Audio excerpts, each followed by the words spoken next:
देश में कोरोना की रफ्तार फिर तेज हो गई है। कोरोना का कहर जैसे जैसे बढ़ रहा है वो पूरे देश को अपनी चपेट में ले सकता है।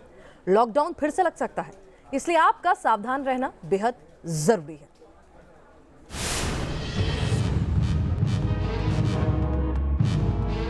भारत में एक बार फिर महामारी पैर पसारने लगी है। कोरोना का ग्राफ नए रिकॉर्ड बना रहा है और आफत बढ़ा रहा है। डॉक्टर और एक्सपर्ट बार बार आगाह कर रहे हैं कि मास्क हटेगा तो कोरोना फिर डसेगा, लेकिन लोग हैं कि मानने को तैयार नहीं। हाँ जी, मास्क नहीं लगा रखा। एक्चुअली अभी हटाया, सांस फूल रही थी। सर आपको पता है कोरोना फिर से आ रहा है? सॉरी। है जी? कहाँ से आ रहे हैं? मास्क नहीं लगा रखा, ऐसे आप बिना मास्क के घूम रहे हैं, चलान है इस पर, और डर नहीं लगता आपको? मास्क है हमारे पास। मास्क जेब में रखने के लिए थोड़ी है, अभी तो खतरा टला नहीं है कोरोना का। चलो पहन रहे पहनेंगे।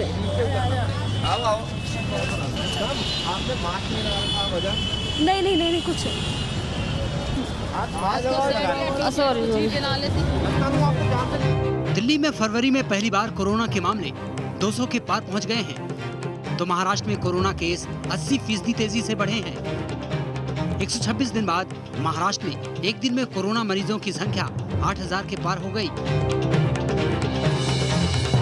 खतरे को देखते हुए उद्धव सरकार ने कई शहरों में लॉकडाउन लगाया है, तो कई जगह और कड़ी पाबंदी की तैयारी में है, लेकिन न लोग संभल रहे और न लौटती महामारी का ग्राफ।